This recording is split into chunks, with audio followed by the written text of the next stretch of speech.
Mga kababayan, magandang hapon po sa inyong lahat. Pag-usapan po natin ngayon yung itong ating bangag na presidente na una niyang sinabi na umano ay ayaw niya ng impeachment kay BP Sara. Subalit mga kaibigan, bigla nating nalaman na ang kanya palang anak na si Sandro Marcos ay siya pang nagngunguna una sa listahan mga kababayan na pumirma para sa impeachment ni Inday Sara. Mga kababayan, napaka-ingrato ng mga taong ito. Hindi man lang nila inisip kung bakit sila nakabalik na dyan sa posisyon nila ngayon. Maalala po natin mga kababayan na noong panahon ng eleksyon, si Inday Sara po ang laging nangunguna at itong si Marcos Jr. ay lagi lang pong nasakulilat sa survey.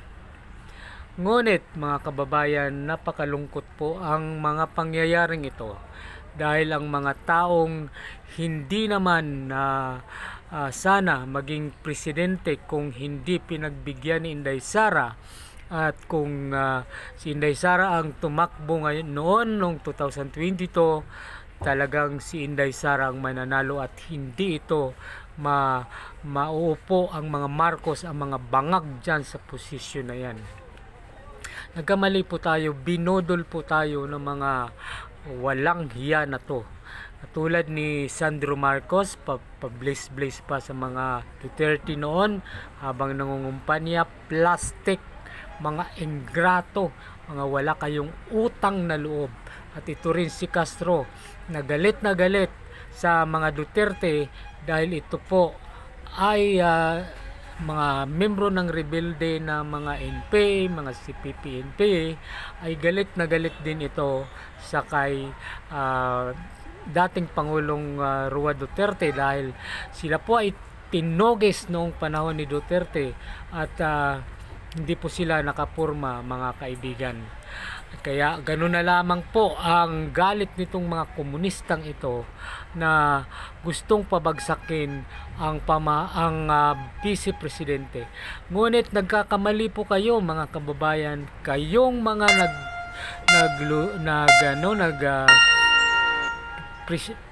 persecute sa ating vice presidente, nagkakamali po kayo. Mayroon pa pong dalawang Duterte. Puro po itong mga lalaki, si Pulong at si Basti. Bakit? Kung hindi ba Duterte si Inday, hindi ba ninyo uusigin? Hindi ba kaya ninyo uusigin kung curfew lang ang dinala ni Vice President Duterte? Dahil sa pangalang Duterte, kayo'y galit na galit dahil ayaw ninyo sa mga Duterte sapagkat kayo ay inosid ng mga rebelde kayo, ng mga sakit kayo sa bayan, sakit kayo sa ulo at kinampihan kayo ng mga hayop na mga ugaling ito na walang utang na loob ng mga Marcos at Romualdez na halos ubusin na ang pera ng bayan at pati pera ng PhilHealth ay kinamkam nyo at kinuha nyo na hindi ninyo pinaalam sa may-ari.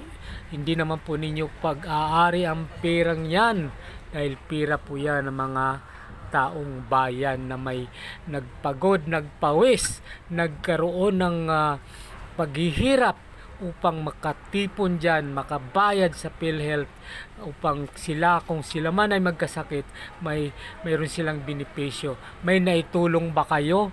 Diba puro na lang kayo kurakot na mga walang hiya kayong mga tao kayo sa gobyerno, lalo na tong masyadong talamak na the worst President of the Philippines, si PBBM, si Ferdinand Marcos Jr. na walang pakialam sa mga mahirap. Ang mga pangakong hindi ninyo tinupad, ang mga pangakong hindi ninyo sinalang-alang, at wala na kayong ibang ambisyon kundi ang sasunod na eleksyon ay political palagi ang inyong iniisip, katulad itong si Romualdez na ang iniisip ay lagi na lang politika dahil may ambisyon itong tumakbo bilang Pangulo sa 2028. Sana man lang binigyan ninyo ng consideration ang taong bayan, dahil hirap na po ang taong bayan ngayon sa taas ng mga bilihin sa ating bansa. Bakit ninyo kayong mga kongresista, bakit pinokos ninyo sana ang kalagayan ng ating bansa na naghihirap ang ating mga mamamayan dahil sa taas ng bilihin? Bakit kayo pumabor dito sa mga taong walang kwenta, mga walang utang na loob, mga walang konsensya, walang palabra de honor, na nagsasabi babangon muli ang Pilipinas? Ngunit nagkamali po tayo mga kaibigan. Ako man nagsisisi kung bakit ako bumoto sa mga hayop na ugali na to, walang utang na loob katulad ni Ferdinand Marcos Jr.